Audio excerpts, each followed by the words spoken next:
And Parliament resumes its sittings tomorrow after a prolonged recess coupled with training for members. NTV's Brian Mushiri now takes a look at Parliament's in-tray in the next session.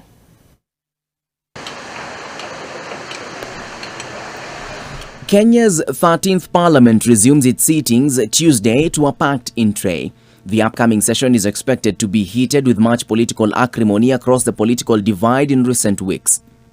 Among the top items on the august House's agenda is the consideration of a memorandum dated December 9, 2022 by President William Ruto, addressed to speakers of both houses on the creation of the office of the official opposition leader. I am a great believer in an accountable government, and that is why we want our oversight institutions, Parliament, the opposition, to be empowered so that they can ensure that public resources are used properly.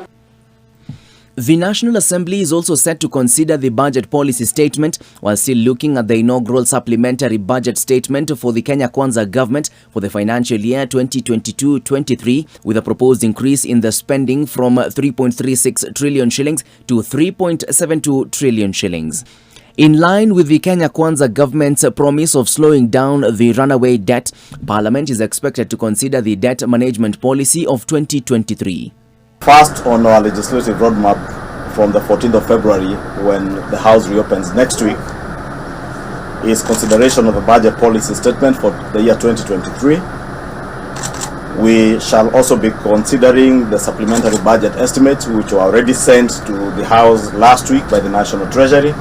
The Constituency Development Fund, which ran into legal headwinds, is also set to be discussed on the floor of the House. Late last year, the Supreme Court ruled that the CDF Act of 2013 violates the principle of separation of powers and therefore is unconstitutional. Already, a bill sponsored by Matungulu Member of Parliament Stephen Mule and Robert Geshimu of Geshogo has been tabled in Parliament and is being considered by a joint committee in both houses. I know how important it is for CDF to continue because it is one of the funds whose impact can be seen in any part of Kenya. President William Ruto has also put pressure on Parliament to speed up legislation on affordable housing. Tumepanga tuanze 2017. Lakini hiyo kazi ya housing ambayo ilikuwa ni kati ya pillars 4 ya serikali ya Jubilee ya 2017 ilikuja ikakwamishwa hapo na siasa ingine ya bure, siasa BBI, sijui handshake, sijui nini, ikatukoroga mpaka hii kazi ikakwama. The all-important two-thirds gender rule, which has been a thorn in the flesh since the 2010 constitution was promulgated, is also high in Parliament's agenda, with a proposed amendment to resolve Article 97, subsection 3 of the constitution to resolve this. It's now all systems go for the 13th Parliament of Kenya, one that promises its fair share of discussions and conversations, as well as drama and theatrics, with President William Ruto already biting off a chunk of the opposition to his side, and the opposition, or what is left of it, insisting that they will not back down. Fellow Kenyans, buckle up. This could be a bumpy ride.